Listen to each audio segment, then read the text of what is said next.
نحمده ونصلي على رسوله الكريم أما بعد فأعوذ بالله من الشيطان الرجيم بسم الله الرحمن الرحيم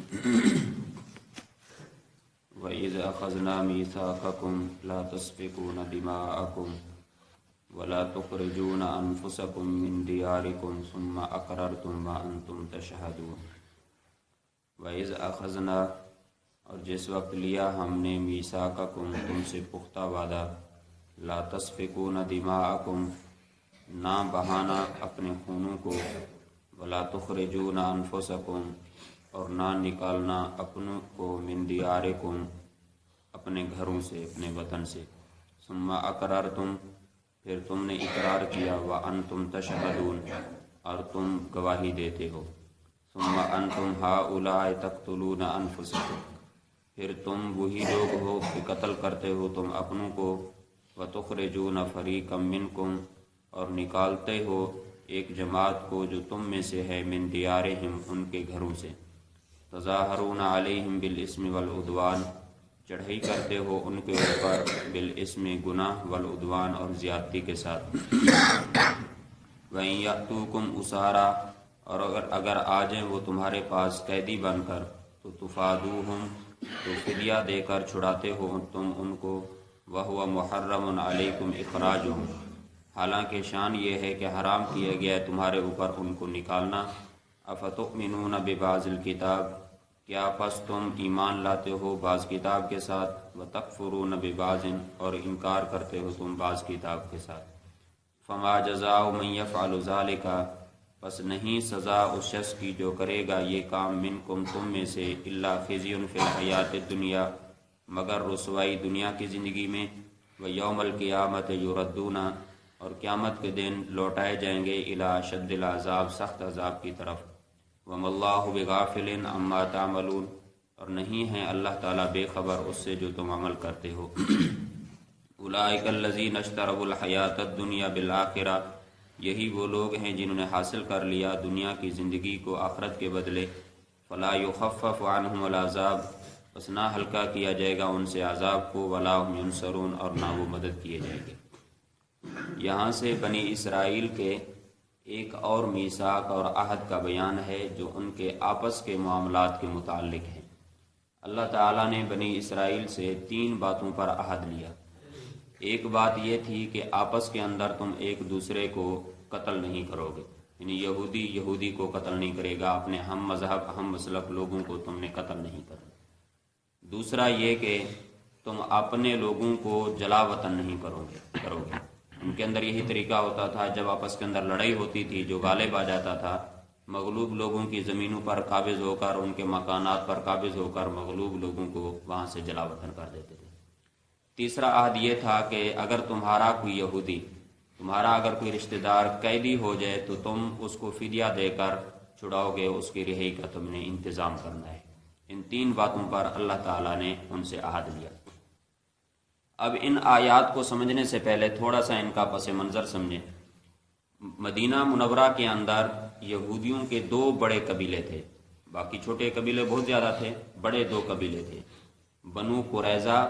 اور بنو نذیر۔ یہ یہودیوں کے قبیلے تھے، اہل کتاب تھے، یہ حضرت موسیٰ علیہ السلام کے دین کے اوپر ہونے کا دعویٰ کرتے تھے۔ اور اسی طرح ملک یمن سے 2 قبیلے آئے، ایک اوس اور دوسرا خزرج، یہ بھی آ کر مدینہ منورہ کے اندر آباد ہوئے، اور یہ دونوں مشرک قبیلے تھے، بت پرست تھے۔ یہودی اہل کتاب، اوس اور خزرج یہ دونوں مشرک۔ اب یہ اوس اور خزرج یہ جو 2 قبیلے تھے ان کی آپس کے اندر عداوت اور لڑائی تھی اور دشمنیاں تھی، کافی عرصہ سے قبیلی ان کی لڑائیاں چلتی تھیں، جس طرح آج کل بھی بلوچستان کے اندر قبیلی لڑائیاں ہوتی ہیں، ان کی بھی ایسے تھیں۔ ان کی ایک جنگ بعاث بہت مشہور جنگ ہے جو 120 سال تک ان کے اندر رہی تھی، پھر بعد کے اندر جا کر ان کی صلح ہوئی۔ اور یہ اوس اور خزرج بعد کے اندر اس وقت مشرک تھے، لیکن نبی کریم صلی اللہ علیہ وسلم کے زمانہ کے اندر انصار مدینہ زیادہ تر اوس اور خزرج میں سے تھے اور یہ مسلمان ہو گئے تھے بعد کے اندر، لیکن یہ یہودی جس طرح پہلے نہیں مانتے تھے بعد کے اندر بھی نہیں مانے۔ تو اب یوں ہوا، اوس اور خزرج کی جب آپس کے اندر لڑائیاں تھیں، یہودیوں کا قبیلہ بنو قریظہ یہ حلیف بن گیا اوس والوں کا، ان کے آپس کے اندر قسمیں اٹھا لیں، ایک دوسرے کی مدد کریں گے، اگر ہمارے ساتھ کوئی لڑے گا تم ہماری مدد کرو گے، اوس والوں کے ساتھ لڑے گا بنو قریظہ والے ان کی مدد کریں گے، یہ آپس میں ایک دوسرے کے حلیف بنے۔ خزرج والوں کے حلیف بن گئے بنو نذیر والے، یعنی ایک مشرک قبیلہ ایک یہودی قبیلہ، یہ آپس کے اندر ایک دوسرے کے حلیف بنے، قسمیں اٹھیں ایک دوسرے کے تعاون کرنے کے اوپر۔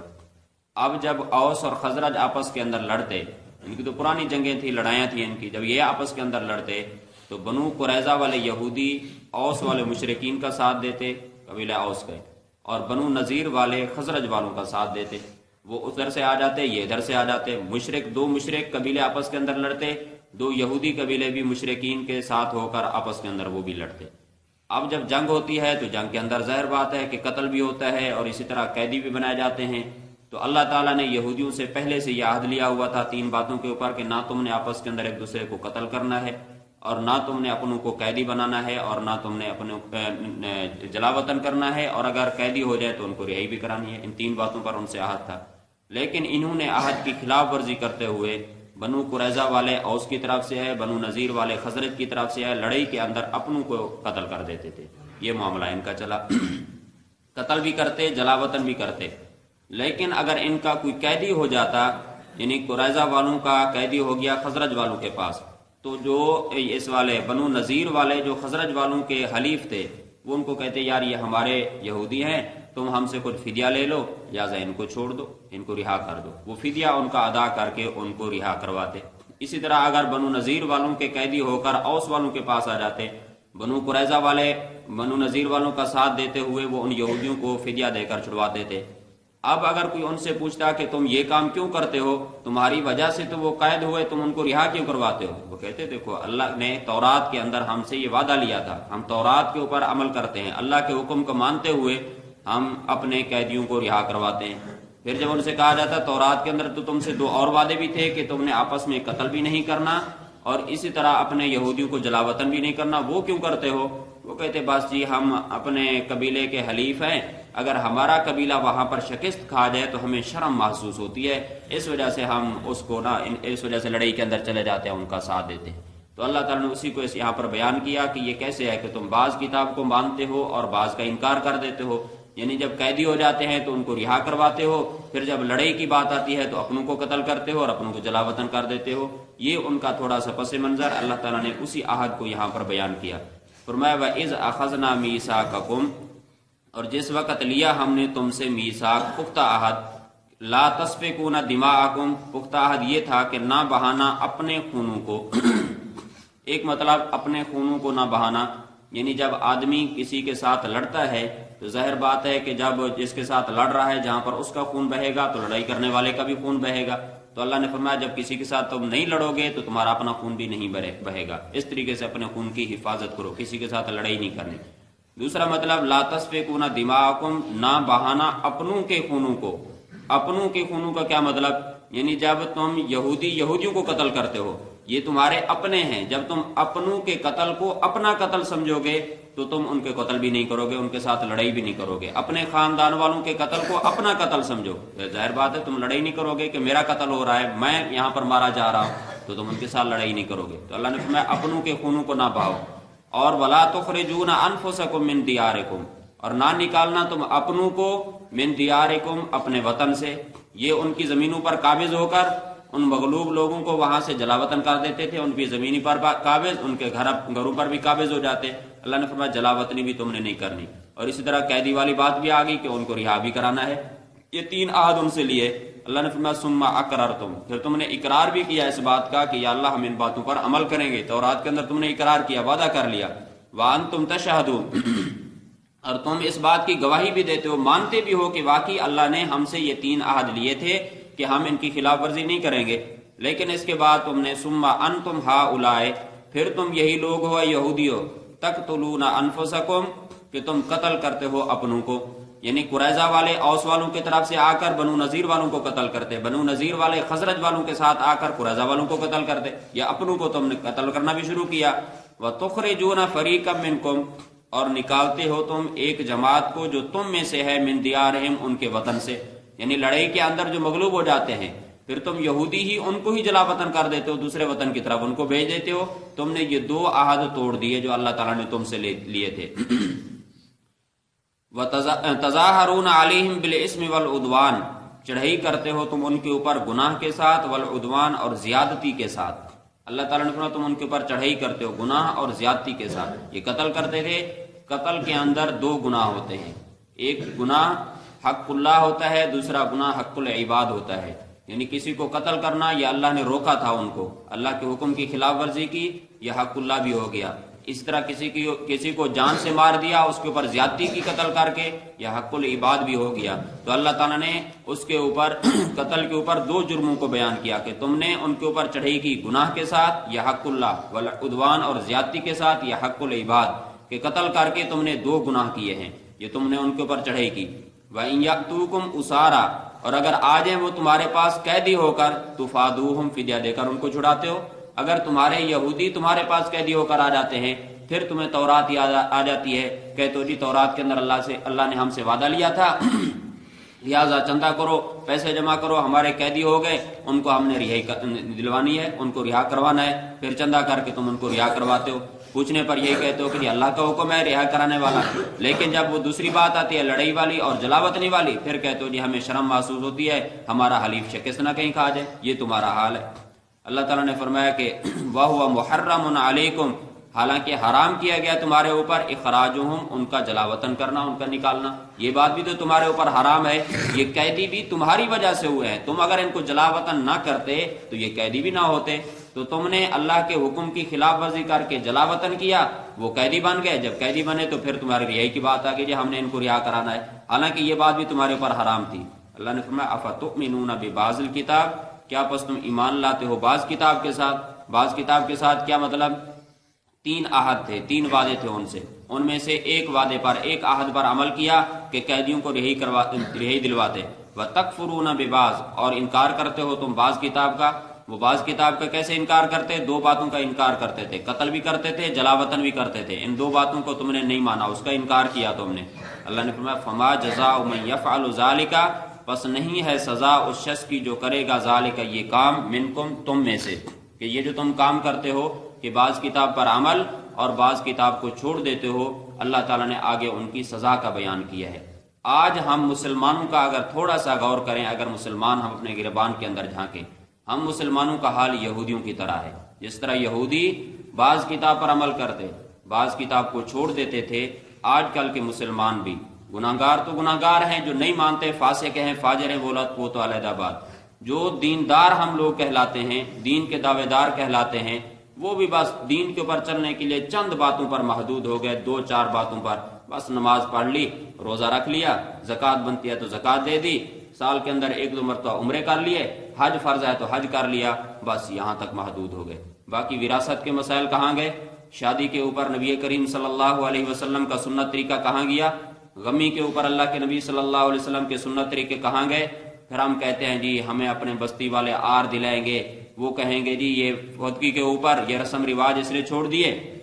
شادی ایسے کی جیسے خیرات لگ رہی تھی، اللہ کے نبی کے طریقے کو ہم قربان کر دیتے ہیں، چھوڑ دیتے ہیں لوگوں کے آر کی وجہ سے کہ وہ ہمیں لوگ آر دیں گے. وراثت کے اوپر آ جائیں، اپنی بیٹیوں کو کوئی بھی وراثت صحیح طریقے سے نہیں دیتا، اپنی بہنوں کے جو وراثت کا حق بنتا ہے وہ کوئی بھی ادا نہیں کرتا. بس فکر ہوتی ہے صرف بیٹوں کے لیے، بس بیٹوں کو سب کچھ مل جانا چاہیے، اپنی بیٹیوں کو وراثت سے محروم. یا کچھ ایسے بھی نالائق ہوتے ہیں جو اپنے بیٹوں کو بھی محروم کر دیتے ہیں. یہ ہمارا معاملہ یہودیوں کی طرح ہے. جس طرح یہودی بعض کتاب کو مانتے، بعض کا انکار کر دیتے، آج کل کے مسلمانوں کا بھی یہی حال ہے کہ جو شریعت کا تھوڑا سا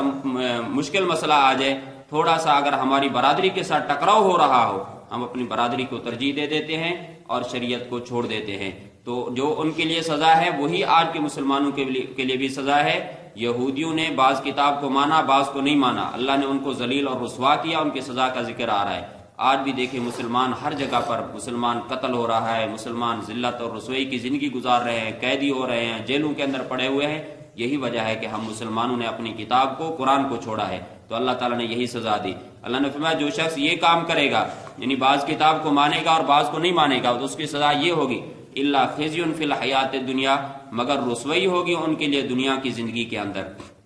رسوائی کے اندر قتل اور قیدی ہونا آتا ہے، قتل بھی ہو قیدی بھی ہوں، یہ رسوائی ہے۔ تو بنو نذیر اور بنو قریظہ انہوں نے اللہ کے دو احکام توڑے،